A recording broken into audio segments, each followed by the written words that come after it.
आज हम पिकोनेट और स्कैटरनेट का अभ्यास करने वाला है। सबसे पहले तो हमें ये समझना पड़ेगा कि ब्लूटूथ का मतलब क्या होता है। अगर सपोज तुम्हारे पास एक मोबाइल है और तुम्हारे बाजू में एक दूसरा मोबाइल है, और अगर सपोज मैंने तुम्हें बोला कि तुम्हें अपने मोबाइल से दूसरे मोबाइल पे डेटा ट्रांसफ़र करना है, तो ऐसा करने के लिए तुम्हारे पास बहुत सारे ऑप्शन है। तुम ऐसा व्हाट्सएप की मदद से कर सकते हो, तुम ऐसा टेलीग्राम या डिस्कॉर्ड की मदद से कर सकते हो। बट अगर सपोज मैंने तुम्हें बोला कि तुम्हें इंटरनेट का इस्तेमाल नहीं करना है, तो अब क्या तुम ऐसा कर सकते हो? And the answer is no. तो ऐसी कौन सी टेक्नोलॉजी है जिसकी मदद से तुम ऐसा कर सकते हो? And the answer is Bluetooth. Bluetooth एक ऐसी टेक्नोलॉजी है जिसकी मदद से तुम एक डिवाइस से या एक मोबाइल से दूसरे मोबाइल पे या दूसरे डिवाइस पे डेटा या वॉइस ट्रांसफर कर सकते हो विदाउट एनी इंटरनेट या विदाउट हेल्प ऑफ इंटरनेट। तो ब्लूटूथ का मतलब ये होता है। अब पिकोनेट और स्कैटरनेट का मतलब क्या है? पिकोनेट और स्कैटरनेट ब्लूटूथ से बनने वाले नेटवर्क्स है। अब हम सबसे पहले पिकोनेट का अभ्यास करते हैं। पिकोनेट का अभ्यास करने के लिए तुम्हें टोटल 5 पॉइंट समझने की जरूरत है।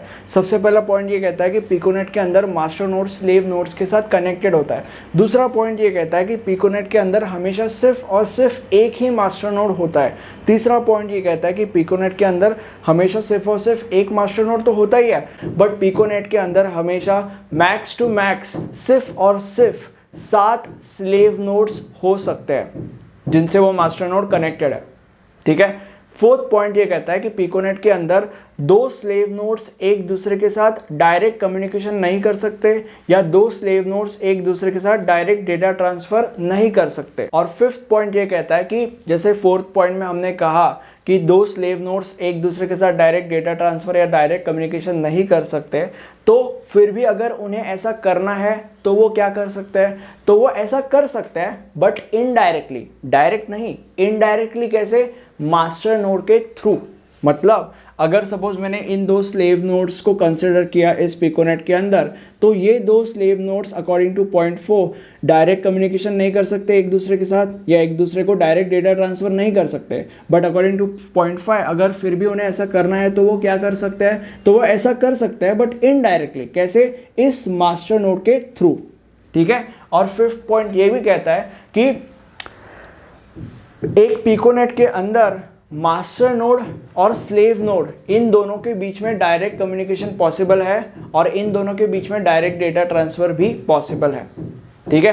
अब हम स्कैटरनेट का अभ्यास करते हैं। स्कैटरनेट का अभ्यास करने के लिए तुम्हें टोटल 3 पॉइंट समझने की जरूरत है। बट उससे पहले मैं आपको मेरे नोट्स के बारे में बता देना चाहता हूँ। इस सब्जेक्ट के नोट्स मैंने आपके लिए बनाए हैं। अगर आपको एग्जाम में बेटर रिजल्ट चाहिए या ऐसे टॉपिक्स के बारे में बेटर नॉलेज चाहिए, तो उसके लिए आप हमारे नोट्स चेकआउट कर सकते हो। नोट्स के सारे डिटेल्स आपको नीचे डिस्क्रिप्शन बॉक्स में मिल जाएंगे।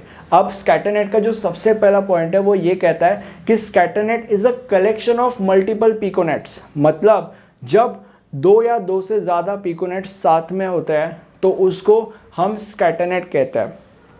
Scatternet is a collection of multiple piconets, या scatternet is a collection of piconets. अगर एग्जाम के लिए आप ये सब वीडियोस देख रहे हो तो आप ऐसा लिख सकते हो। ठीक है। अब दूसरा पॉइंट ये कहता है कि स्कैटरनेट के अंदर एक नोड स्लेव नोड भी हो सकता है, and at the same time वही नोड मास्टर नोड भी हो सकता है। तीसरा पॉइंट ये कहता है कि जैसे सेकंड पॉइंट में हमने डिस्कस किया कि एक नोड मास्टर नोड भी हो सकता है, and at the same time वही नोड स्लेव नोड भी हो सकता है। तो ऐसा कैसे?